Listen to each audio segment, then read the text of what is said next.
Hello everyone, it's Kay here, and I've got a couple more makes for the DWP 100 Things Challenge. As you can see, I've got my book here in readiness, and I'm using my lovely bookmark from the super duper Marina Hopkinson. So thank you, Marina. Marina is Mary Hop on YouTube. Excuse the light, it's very overcast today and it's a bit dimpsy, so I don't know quite how we're going to get on, but hopefully the camera will work its wonders and make everything look super duper. So the two things I've got coming for you today are an altered embroidery hoop and a butterfly plaque. Now the altered embroidery hoop was as a direct inspiration from Carmen van Lockven, and I will leave Carmen's channel underneath this video, and she had followed a video, and I'm so sorry I don't recall the lady's name, but Carmen has left a link underneath her video, so you know it will take you directly to the lady. And instead of it being altered entirely with material and that kind of thing, it's actually an embroidery hoop shaker plaque, and it is absolutely lovely to do. It's Carmen's is absolutely gorgeous. She's used fishing net, she's used all things of the sea, fish, shells, all that kind of thing. I would urge you very, very strongly to go across and have a look, because it is an absolute delight. I was just so inspired by it.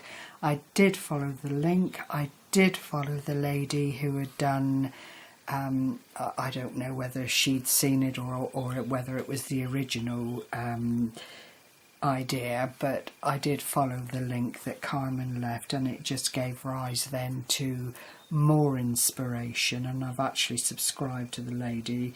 If I can find her, I will of course put it underneath the video, so if I show you what it is, it will make more sense, and I'm hoping it'll be picked up. Do you see? It's well, I've used one of the smaller hoops. I would have liked a smaller one again, if I am extremely honest, but this is what I had in the house, and so I've had to stick with it for the 100 Things Challenge. I didn't have any tulle, but what I have used is organza to show all the lovely shaker bits inside. The lace trim I've put around to hide a little bit of the hoop, not all of it. This is the top side, and I've used a little bit of American binding, seam binding stuff there, but I've left the essence of the hoop. As you can see, it is what it is. I just feel that, you know, you don't have to hide what it actually came from, and I am just so pleased with how this has come out. It doesn't take a long time to do. I mean, clearly you need to make sure your glue gun's working properly. You need to make sure that whatever you want to put on the front of your hoop is available and coordinated properly. I was very fortunate enough to receive some of Little Snippets Jer's machine made embroidery pieces. So this is one of Jer's butterflies, and this is a sort of Art Deco style flower. I had these little white flowers with trim on, and they just seemed to fit the bill. I had coordinating sequins here, more of the acrylic little see-through flowers that I was talking about before. This trim that I purchased from Scrimping Mummy, I believe it was, all those years ago, and I've just hoarded and hoarded. So I'm actually delighted that I've managed to put it all in a really pretty format. Well, I think it's pretty anyway. I've used flat back pearl, no, I've used round faux pearl trim, just the acrylic one, and it just hides away edges of the lace trim and that kind of thing. The pink organza allows you to see the little shaker components, and it does make a noise, which is rather lovely. And then on the back, I've just again tried to keep it tidy, keep it in such a way as for it to be finished on either side. And there again, you just see all the lovely sparkly bits. There are beads, tiny little seed beads in there, the acrylic little flowers, the sequins, and then I think I probably threw in some other bits and pieces as well, all with the shine factor. I used one of the little flower pearls here because I just wanted to tidy up the hanger bit a little bit more, and just use this other rather lovely lace trim around the outside because I also wanted to put on the seam binding trim and incorporate some of the lace from the back just to marry it all up. But all in all, you know, I am just so thrilled with how it's come out, and hopefully at some point it'll be winging its way to someone who would like to have it in their life, and they'll get as much pleasure from it as I've had putting it all together.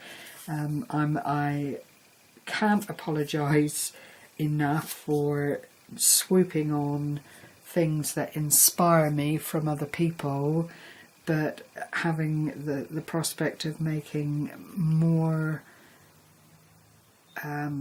projects than I would normally do over a given period of time, and trying to use up lots of things that I've got in my stash. I hope I'm not offending anyone. I do always give credit to the people that have inspired me, because I think it is absolutely wonderful that we have so many resources on YouTube that we can go to and seek inspiration and just enjoy what other people are doing. So, you know, just bear with me. If it offends you, you've always got the choice of not watching, but I'm hoping that wouldn't be the case.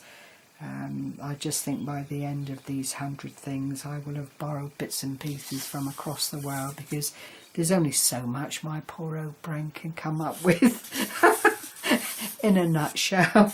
And as we are now, what did I say, these are items 34 and 35, you know, it's a long old haul still to consider. The second thing I made is this plaque. Now the coloured things here, I don't know if you'll see it, I've used well, I'll show you. I had an A4 size, I've still got it here, butterfly embossing folder.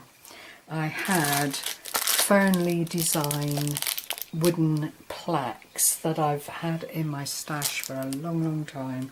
So what I did essentially was put the embossing folder through on my 300 GSM cardstock, and I actually really added layers until I got a very pronounced butterfly coming through on the card.